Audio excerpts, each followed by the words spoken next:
Hey guys, MTD here. Today I am going to discuss about security options available in smartphone, that is PIN pattern, facial recognition and fingerprint scanner.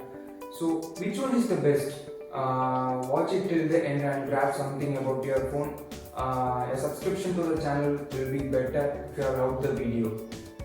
The first and best way to secure your phone is using a PIN or pattern lock. The PIN lock was in existence since the touchscreen phones were introduced, and later on pattern lock were introduced in mobile phones.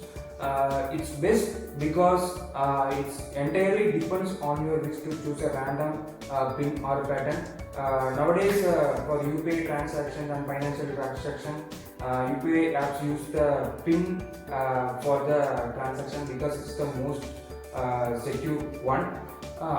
Even though it can be secure, it can be cracked easily. Like we are connecting, like hackers use different applications and softwares like password generator. We can connect a phone to a computer and they use the applications to generate your password. Like that, they can crack your password. Then using birthdays and phone numbers as your PIN is also easy to crack.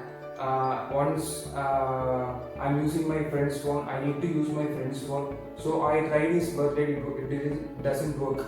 Then I searched his girlfriend's birthday in Facebook and I used it and it worked.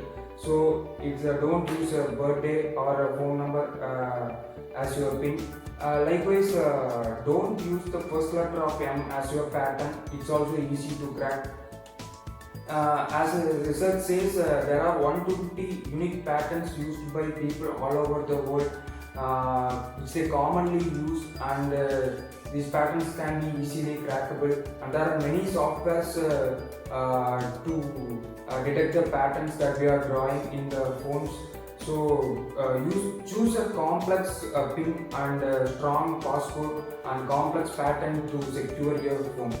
If you choose a complex passcode or complex pattern, it's very hectic, and each time you are unlocking the phone, you have to enter it. In order to make it convenient, Apple has introduced the fingerprint scanning technology in iPhone 5s in 2013. It's very convenient and it's also more secure because the fingerprint varies from one finger to another finger and from one person to another person. There are three fingerprint scanning technologies till date. Optical fingerprint scanning technology uses the same technology used by the digital camera, which is CCD. The sensor has light emitting diodes which illuminates the ridges of your finger. The CCD generates the inverted image of your fingerprint, and with darker area representing the more reflected light, which is generated by the ridges of your finger, and the less darker areas represent the less reflected light, which is the valley between your ridges. So it likewise the image is generated and it's stored. So this is optical fingerprint scanning technology. Next is the capacitive fingerprint scanning technology, which uses the electric current instead of the light to scan the fingerprint. The sensor is made up of one or more semiconductor chips, and the chips has tiny cells which has conductive plates covered by an insulating layer. The image is amplified by varying input and output from the voltages. This will create the image of your fingerprint and it's stored. Next efficient technology is ultrasonic 3D fingerprint scanning system. It was first tested in Limax Pro phone in 2019. The hardware components include ultrasonic transmitters and the receivers. The ultrasonic pulse is transmitted against your finger, and the absorption and the rebound occurs depending on the ridges and pores in your finger. So the 3D design technique is very efficient compared to the capacitive fingerprint scanning system. Nowadays, many phones have under-display fingerprint sensor, and capacitive sensors are placed beneath the display panel. Although the fingerprint scanners and technologies are latest and efficient, there are many loopholes. For example, we can create a mold of a fingerprint using the homemade flour and mixed with water and the salt and I have tried it to open OnePlus 3D fingerprint, and it's worked at the fourth try, I think. So the hackers will use the 3D mold which is generated through the photos of your finger.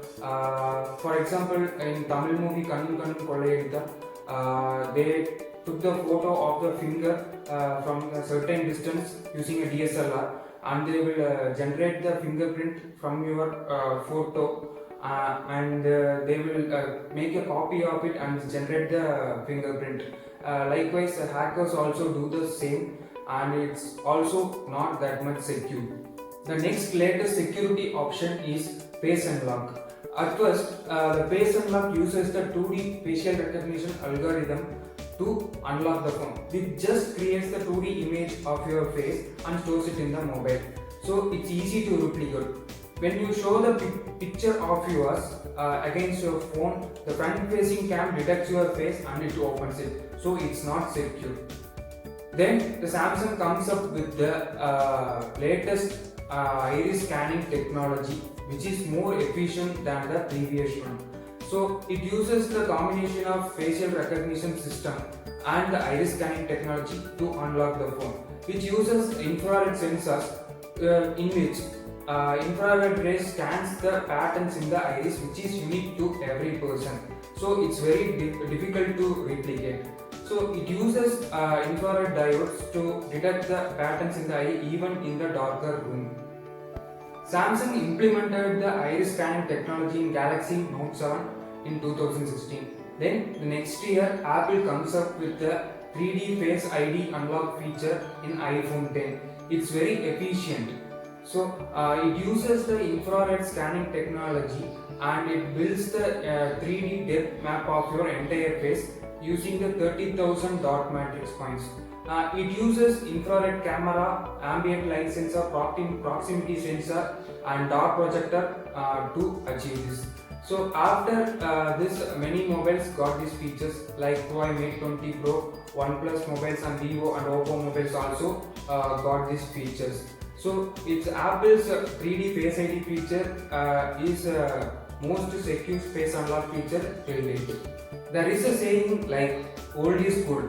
Even though the algorithms for facial recognition and fingerprint scanners are improved, there are certain loopholes in that.